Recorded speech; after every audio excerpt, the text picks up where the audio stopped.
All right, welcome back to the show, you guys. We're a little melancholy tonight. We're a little ho hum drum. No real reason to dig into why, but if the energy's off or anything like that, that's just why. Does not help that I'm headed out of town here for a week for work. I'm very much not looking forward to it. Not to break my own arm here, jerk myself off, but it's to go kind of pull a job out of the fire that's been run into the ground by Caillou. So lucky me, I get to go save the day. Sort of, hopefully. That's kind of the intent. We'll see if I actually manage to to pull it off. Let's not brag too prematurely here. Another one we sat down and kind of planned. I did it a few days ago, though, and just haven't had time to get behind the mic. Been a little preoccupied with work and life and prepping for this out-of-town shit and a little bit of autumn, honestly. But, which, you know what, we might come back around to at the end of the episode if there's time. Because I have thoughts that I don't know that I want to commit to the podcast yet. So it's kind of very much let's wait and see kind of deal. So, and we are relatively sober. Of course, there's Autumn texting me right now. Son of a biscuit. It is good. Sorry, guys. Dead fucking air here. Shock horror. La la la la. Oh, very sorry, guys. How's the party going?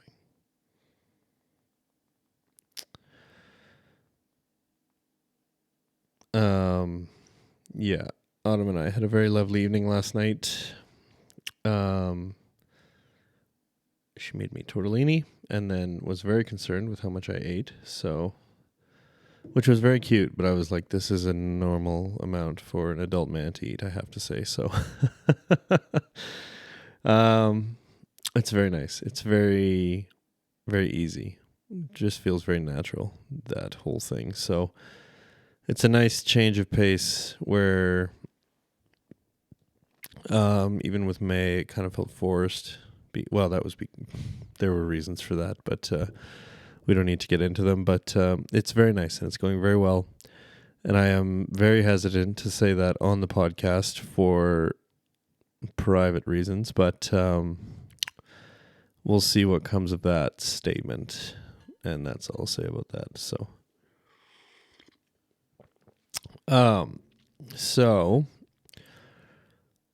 not like a big topic tonight. Nothing major, nothing life world shaking. Just kind of a catch up and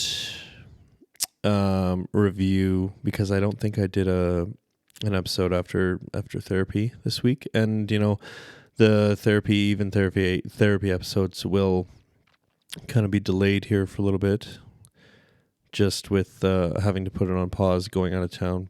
And I feel like I said this in the last episode, fuck, I'm the worst podcast host of all time. I can't remember half of what I fucking said half the time. But you know what? It'll be a fucking cold day in hell if I can make it through a whole episode without yawning and without saying, but yeah. I want to say sat down, but we have utilized the new sit-stand desk to its fullest potential.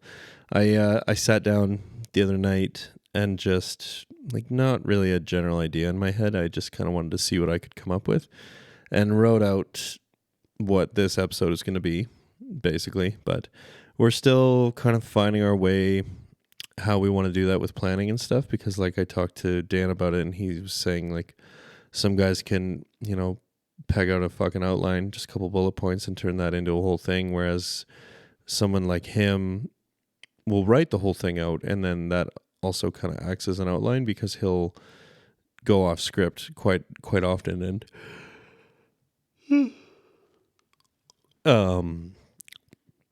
so it's really a matter of finding your, personal preference for how you do things. So we're still kind of plugging away at that. I've tried the like bullet point outline one before a time or two, and it just never really worked out. It just didn't give me enough to work with because I incorrectly assumed that I would just have enough to kind of vamp and spin it out into a whole episode, and I was very wrong.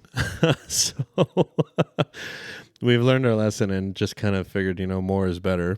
And then you can make on the fly kind of edits and trims as you're reading back from blah, blah, blah. So I'm sure none of this makes a fucking lick of sense to anybody listening. You're all welcome to the show, guys.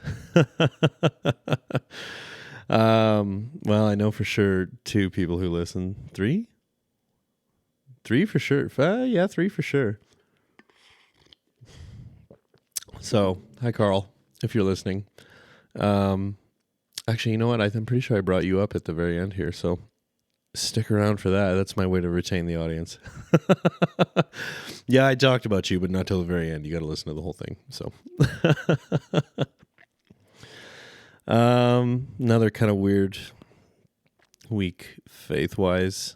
A couple people just randomly texted me this week. Out of the blue, being encouraging, and I kind of just didn't do anything about that. Because I don't know. That's its own episode, kind of where my head's at and how I'm feeling about that whole thing. So let's not dive too much into that and rob content from ourselves in the future. But I don't know. I'm fairly preoccupied tonight, guys. I just obviously last night with Autumn is very much at the forefront of my mind here. And then there's another situation that has kind of entered limbo here that is on my mind, and it's not something I want to talk about on the show. And well, you'll find out I did talk about it, and it just became nothing. So, we might as well dig in here and see what my silly little brain came up with on November the 2nd. But, oh, look, I was head empty that night too. Shock horror. So yeah, not a lot of hold on my mind tonight beyond the drama that tried to rear its head earlier this week. I am refusing to even acknowledge it beyond this small mention. That's a lie. I mentioned it at the end. I tried to do a podcast about it, ended up with 20 minutes of unusable shit and anger. So into the vault that one goes to maybe be released in a clip episode one day, though I wouldn't hold my breath. Same soup, different spoon. To quote Star Wars, I know what I have to do, but I don't know if I have the strength to do it. So that's kind of all we're going to say about that. If you have been following the show and you know me, either through the show or personally, you can probably put 1 and 2 together and get 3 and figure out that whole thing. So we'll leave it at that until the end here, where it does come back up a little bit, but it's very frustrating. Honestly, it's very, very fucking frustrating. So moving right along. Crazy how hard it is to find something to talk about when everything is good. Things with Autumn are going spelling mistake. Things with Autumn are going shockingly swimmingly. Very, very content with that situation right now. Life is overall good, the usual stresses, but that's not unusual. Work is a bit of a clusterfuck right now, but again, that's nothing unusual. Just kind of bouncing until the next big project that I can dig into, which is coming down the pipe, and I'm sure there will be all kinds of drama involved in that, if only because I'm a bit inexperienced with what they're asking me to do, and that always leads to a bit of frustration at first. Not to toot my own horn, though, I'm fairly good at my job, so I'm sure there won't be too many growing pains before I get my head wrapped around it. So, yeah, like, we've kind of poked at this a little bit. Like, honestly, it's hard to sit down and do the show when there's no fucking drama. Like, once things with April were kind of resolved, for the most part, it really became difficult to kind of sit down and just do the show and with no idea, because there's no fucking drama. Like, it almost feels like there's nothing to talk about. And that is, and like I said, it's crazy that when life is good, like, well, shit, there's nothing here. And I actually have talked to Jilly about this where I'm like, things are really good right now. It's really negatively affecting the podcast because I just have no fucking content.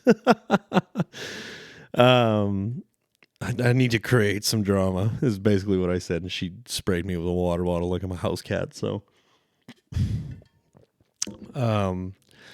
but it's just kind of funny to me how life gets good and I get like kind of antsy for some drama in my life, even though I know I don't need it. But the work situation, I feel like I talked about that on another episode. They're sending me to a site to fit and build their boiler room, despite me having almost no experience doing that.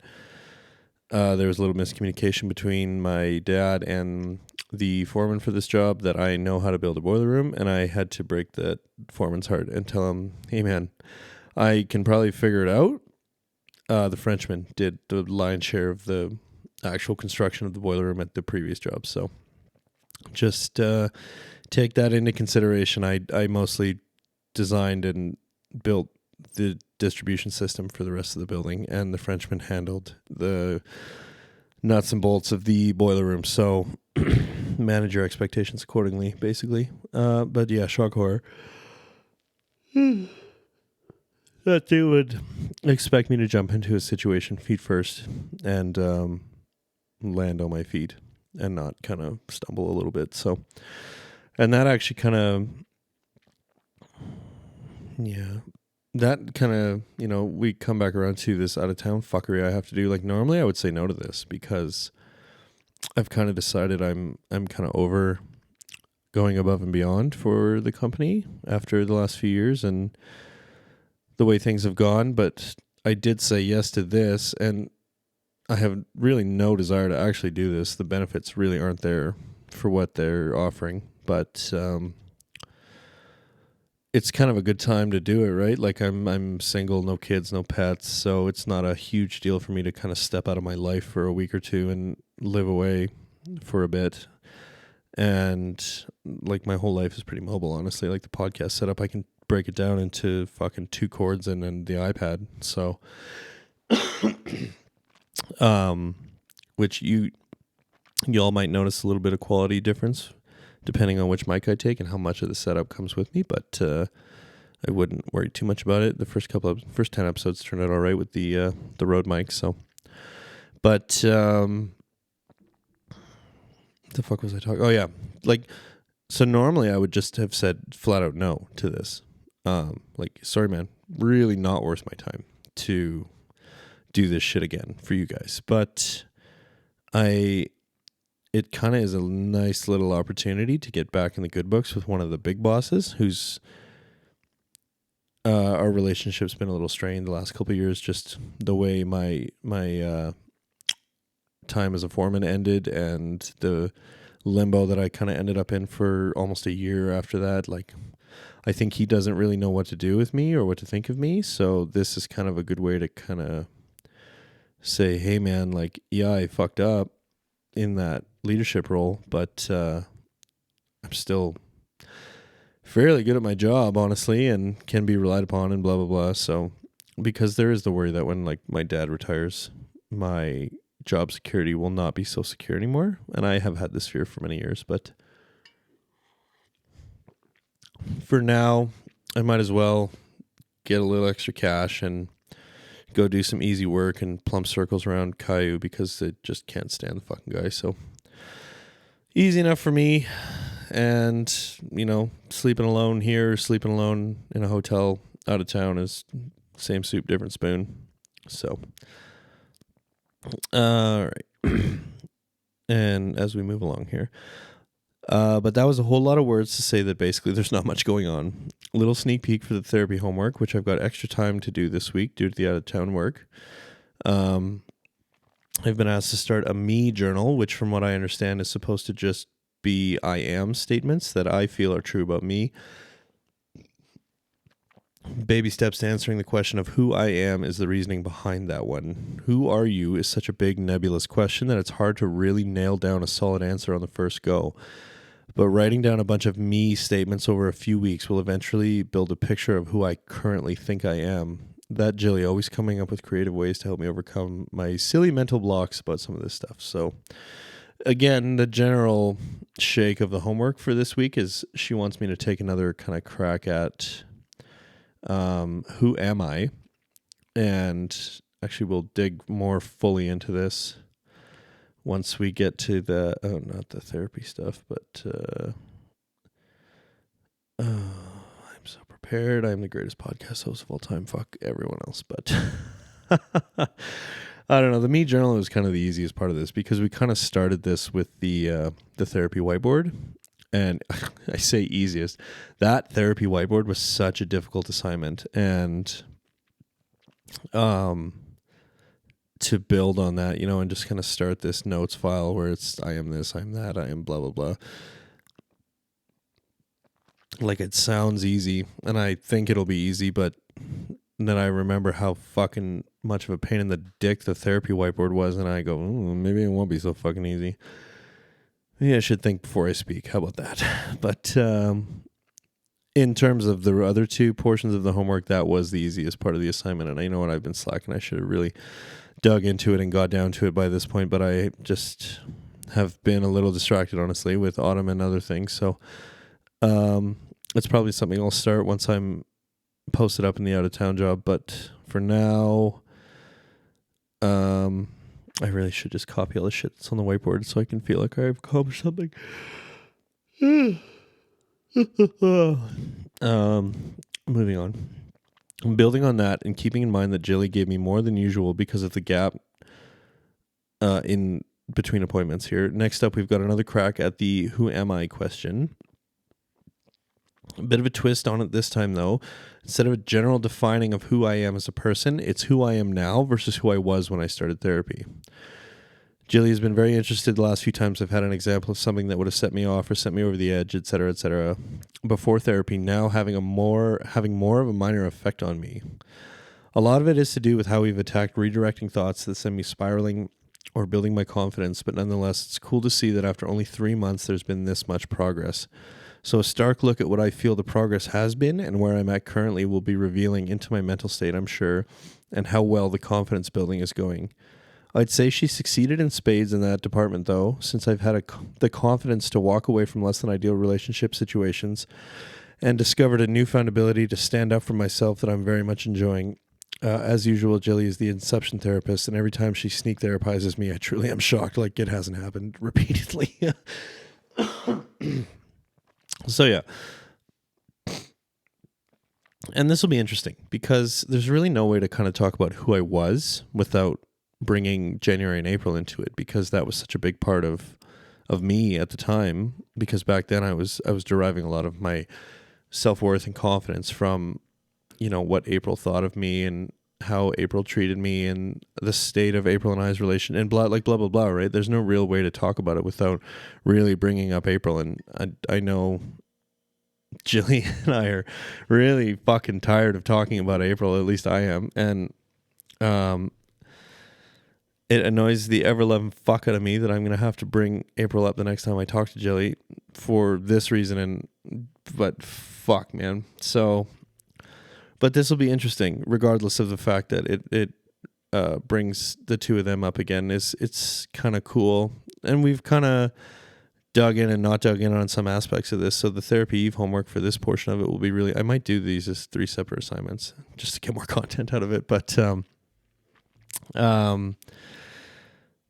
I just it's like I said in episode 1, right? Like if I stick with the podcast, it'll be cool to go back and kind of listen to it and watch the progression as the episodes go on. It's the same thing with this, right? Like looking back to who I was in August when I started therapy to who I am now in fucking November is going to be eye-opening, I think, just to see how far I've come. And it really feels a lot of the time like I could be doing more. Like there's more work I could be doing. I'm not putting in enough effort. And then I think back and kind of look at where I started and where I am, and I'm like, oh my God. Like, even if I am putting in like minor fucking effort, it's still crazy like how far along we've come here since we started. And again, like all the usual examples, like things with April recently, and the situation with May, and the lawyer, and to a lesser degree, like things with April, because she for fucking finally, I found one that's actually, when she says she's big on communication, she means it, and she's not afraid to have these serious discussions with me about, where do you stand on this? Where do you stand on that? Like, how do our beliefs on this topic intertwine, and will they play nice together? Like that kind of stuff. Like, it's very refreshing to, be told, yeah, communication is important to me too, and then have it actually be fucking true. So very, very, very refreshing, and I'm enjoying myself immensely with the fact that she's so open and honest, and says what she means and means what she says. So very, very nice little change of pace from the last couple. So and again, this is really inception therapy. Like, and Jill is just like me in that she like has a hard time accepting compliments, which is, I don't know, I want to help her like she's helped me, but that's not the point of therapy. And so she says it's just all me. She's only showing me the path. And I'm like, Jilly, you are the inception therapist. You therapized me without me knowing it. And then weeks later, I'm like, oh no, she did it again. Fuck. So, yeah, Jilly just really brightens up our little life. And, from what I've heard, a lot of people have not had great experiences with BetterHelp, and I honestly can't blame them for their fucking price structure. It's outrageous how much they charge, but at the same time, having found Jilly, I'm like, okay, well, this is worth the money now because my therapist is so good. So and I wonder sometimes about asking Jilly, like, do you have a private practice where we could remove this BetterHelp fuckery from the middle, and I could just pay you 100% of what you deserve, and maybe it's selfish to say, but like maybe I'd save a little bit of money, but at the same time, Jilly would probably make more. So, but I don't know that we're there yet, and this works for us the way we do it right now. So, that's neither here nor there. And shock horror, it is intermission time here, guys. This one's flying by. Fuck's sake, I must be just talking shit. I have no memory of what I've said for the last 23 minutes. So look forward to listening back to it. I'll catch you all in 2 seconds here. And we're back. Someday I will figure GarageBand out. That day is not fucking today, y'all.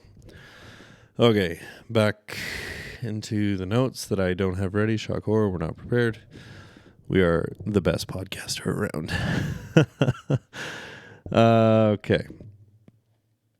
And finally, we come to our new question for the week. In the course of exploring last week's homework with Jilly, the topic came up that as much progress as I've made, the answer I want to give to the question of who I am is by default angry or broken. We touched on the broken portion of that answer on a previous podcast. Good God, guys. But danced around anger, mostly because Autumn has expressed interest in listening to the podcast, and I don't want her to think I'm some rageaholic, which is how it sounds when I describe it. I feel like, and this is not to be sexist by any means, but what I'm talking about would be much easier for men to understand than women. But Jilly and I yarned a bit about this, and I mentioned that as far as I've come, the anger still rears its head from time to time and shocks me with how close it was lurking to the surface. Oh. So she wants to try digging into that a little bit again. We've attempted this before, but my terrible memory really prevented us from making any headway, so another crack at it we will take. I believe the question is, where does the anger come from, as well a specific situation that made me very angry, preferably from early life. And she also wants to know first, worst, and most recent. So this is probably going to be the hardest portion of this week's assignment, solely because she wants more from my past than we've talked about. As discovered, I have very interesting memory blanks from most of my childhood and parts of my teenage years. Obviously, I lived them. I just can't seem to remember any of it. So I'll have to put my thinking cap on for this one and try and dig deep. So, Oh man, sorry guys. Should have taken a minute to catch my breath after walking down one flight of stairs and sitting. Wait one.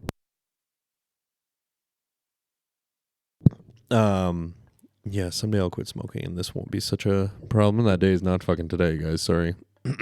But yes, Jilly's has been and is very interested in kind of digging into like where this anger comes from, and I feel like I know. It's just kind of a lot of years being mad at the world and feeling that I was not receiving what I deserved and blah blah blah, a sense of entitlement, pick your poison. But and that line, easier for men to understand than women, that's just kind of like, I feel like every kind of dude has this like really low level, below the surface, constant anger that just kind of is always there, and we just kind of learn to hide it because society tells us that it's not okay to be angry and it's not okay to have not okay to be angry. Fuck, make good words here, fella. But you know, and there's really no way to talk about this without it kind of sounding like, oh, toxic masculinity, blah blah blah. But yeah, I don't want anyone to think I'm saying like, oh, women can't get angry. Like, yes, I know women can get angry. I've known plenty of women who have gotten very angry at me and other situations. So that's not what I'm saying. I'm just saying I feel like guys will have a better or an easier time understanding the type of anger that I'm talking about. But, and then, you know, she wants first, worst, and where did I write it? First, worst, and most recent. So, depending on when I do this fucking homework, most recent will be very interesting for Jilly, because there's something I'm very fucking angry. Not very anymore, but I'm angry about that. I don't want to talk about with Jilly, but the hard part of this portion of the assignment is that it has to be related to family, and I have a very strong leader for worst that I can't use because it doesn't involve anyone in my family. But, and then first, like, it's been a while since we've talked about this, but like, yeah, I have these like weird memory blocks or blackouts from childhood where I just really can't remember a lot of it. Like, obviously I lived it because here I am, a fully formed 35-year-old man with mental problems, which is why we're in therapy. But, like a lot of preteen years and early teenage years and stuff, like a lot of that is just not there. So there is another type of therapy, actually. Jilly wants to give a crack the next time we meet to kind of maybe unrepress some repressed memories, which I'm very excited about. I've always wanted to have a repressed memory kind of resurface so I can be like, oh no. Which I don't know what that says about me, that I would look forward to that, but I am who I am.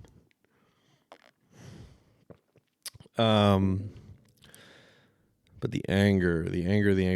What brought this up?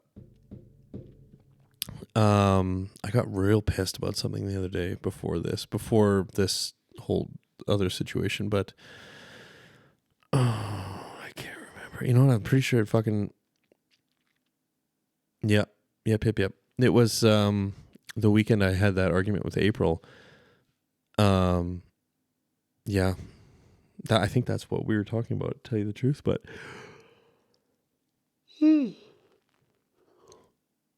fucking 6,000 yawns a minute here. Jeez Louise. Yeah, we've tried to dig into this before, and I'm just like, I want to like do this with you so very badly, Jilly. I really do, because I know it's something we need to talk about and kind of figure out, but the memories just aren't there. Like I have nothing to tell you because I legitimately cannot remember.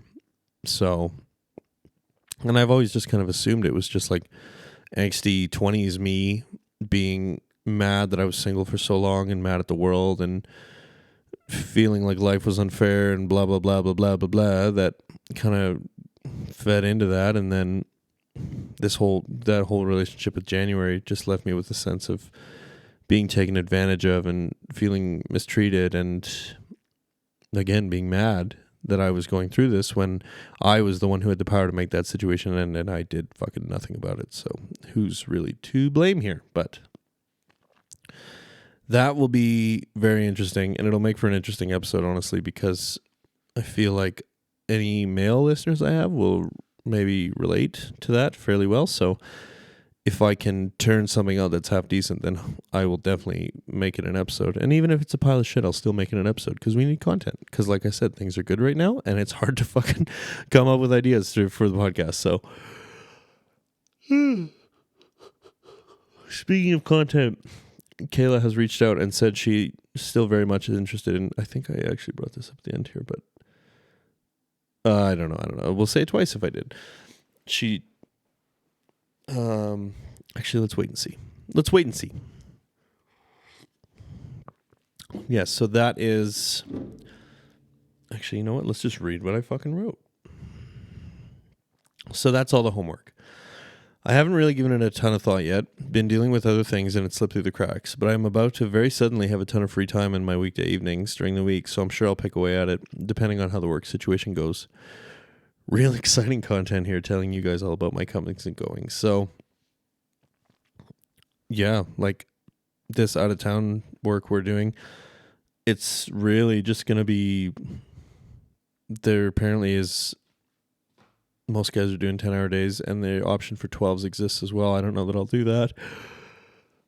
I am a little too old for 12s anymore, especially for fucking Caillou. I would do it for the Frenchman, and I have done it for the Frenchman, but yeah, honestly, as mentioned at the beginning, there's much more to talk about and update y'all on, but I just can't justify giving it any attention until some things are resolved privately. It is frustrating for me and any listeners, but I am done budging on this. If anything comes of it, I will update y'all, but so far I won't give it any airtime beyond those two mentions. So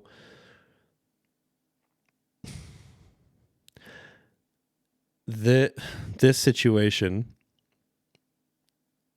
the people involved probably know who they are, and again, there are, like I said here, there are some things about this that need to be resolved privately before I will really speak about it, if at all, on the podcast. So, yeah,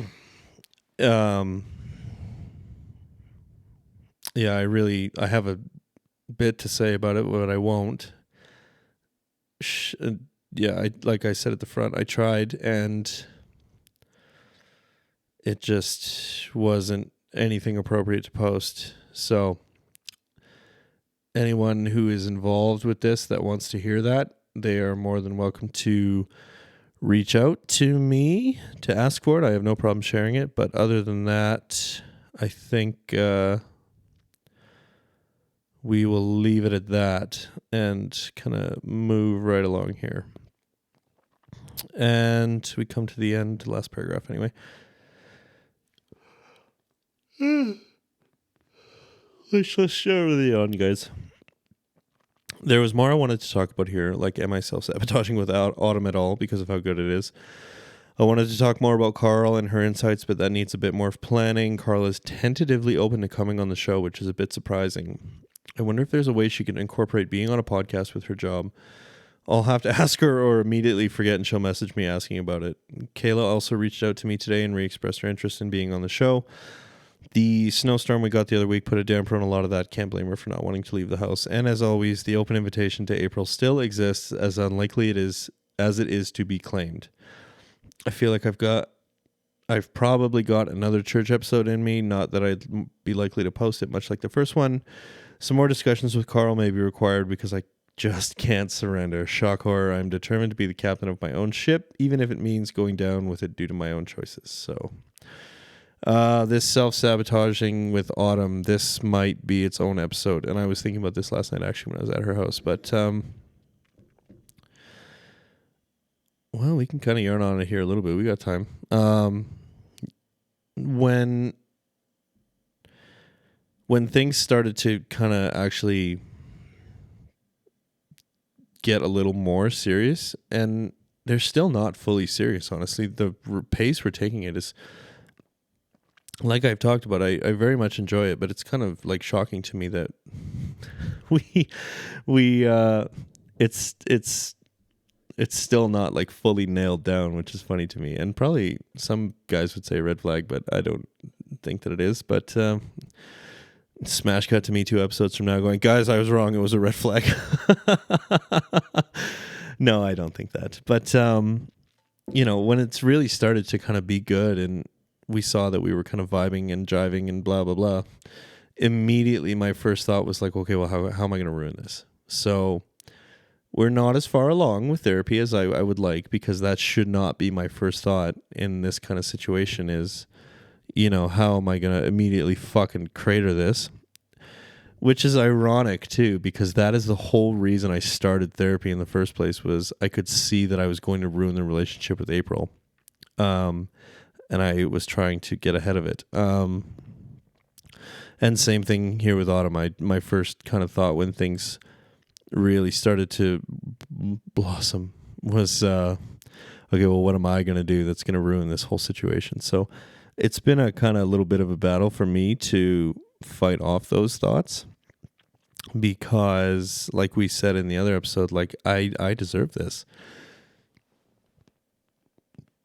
I deserve that, a good relationship like this with a good person who genuinely cares about me and my wants and needs, and I care about hers, and we're figuring it out as a team, and that's very foreign to me, and I very much am enjoying it. And at the same time, I can see how part of my mind is kind of wandering and trying to figure out ways to ruin this. So I can just never be happy, apparently. But why would my own brain ruin my own day, bro? Whose fucking side are you on?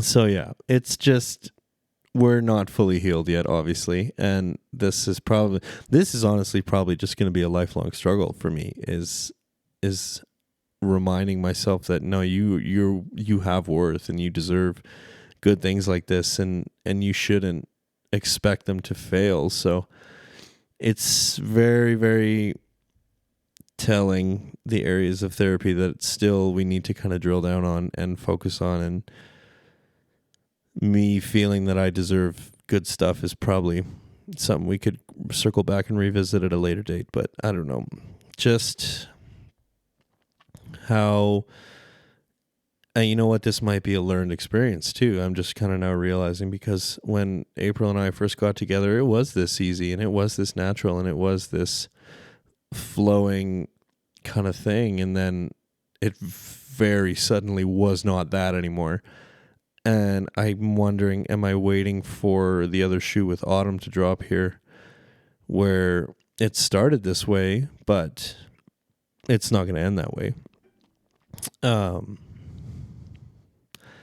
Lived and learned experiences are very hard to overcome. And again, we come back to like shocking how much a 4-week relationship affected me. Fucking shocking. And yeah, I have an episode I'm planning that I don't know if I can record without,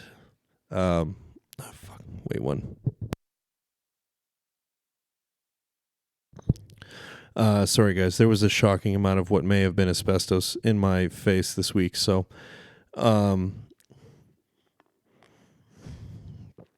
yeah, I have an episode I'm kind of noodling around in the old brain hole right now that I really need to run by Autumn first before I sit down and record it, because it's not about her by any means. It won't really affect her. It'll maybe affect what she thinks about me, but I'm just kind of enjoying this new early on stage bliss. And she hasn't fully gone and listened to the podcast yet. She's going to, she said, but it's one I should have done when Jilly told me that I should. And I kind of just told her that I didn't need to. And I very clearly was wrong here. Wrong in that scenario. Like shock horror, Jilly told me to do something and I told her no. And turns out Jilly was right. Who could have seen this coming? I for one, am just completely fucking bamboozled. But that one, we will just kind of play it by ear because it really depends if there's any fallout from this episode, and then I'm probably gonna give it a couple weeks, honestly, because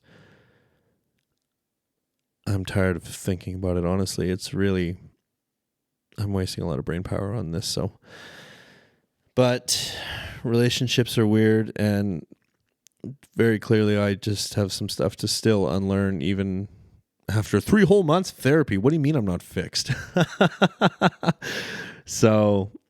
It's just kind of interesting to watch my brain be like, no, you don't, no happiness for you. Nothing. You deserve nothing and you will be happy about it. And it's a daily thing to be like, no, brain, we deserve so much more than nothing and we will be happy and we will get it. So fuck right off. What else was in here?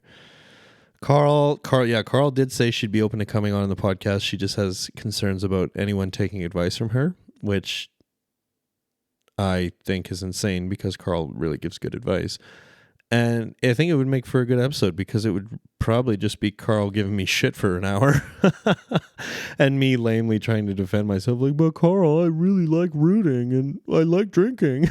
I don't want to stop. Surrender's really hard. Yeah, and she's worried about what she sounds like, but that's what everyone says. They're like, oh, I don't know, what if my voice sounds stupid? And I'm like, who gives a fuck? My voice sounds fucking stupid on this show and I do it anyway. I don't give a shit. And it's like my most personal private thoughts, and I released it to all the dudes who were going to make fun of me the most for it. So what your voice sounds like probably is not a grand concern. And then Carl has kind of a fun job, so I'm wondering if it's something she could kind of use as something for her job. I don't want to say too much, but I think it would be very interesting to get Carl on just to have her sternly talk at me about my poor life choices and how I need to not be making them anymore. And it's funny, I wrote here, I'll have to ask her immediately forget and she'll message me about it. I did forget about this, honestly, until the minute I read this. So, and I'll probably forget again because I'm going to not text her and I'm going to review the episode and post it. And then I bet you a day or two from now, Carl will text me and be like, were you supposed to text me? You said something on the episode. Yes, and then Kayla does want to come on, and we're still sorting that out. It's going to be a little goofy now with me going out of town, but again, that'd be another good one where Kayla is kind of like Carl, a straight shooter, no bullshit, and has the advantage, unlike Carl, of knowing me very, very well, so that she can kind of just stare at me and shake her head and forlornly as I'm like, but Kayla, raw dogging, I like it so much. So yes, Kayla will come on. Yeah, we did get a snowstorm, and I don't blame her. 2 kids just fucking stay at home.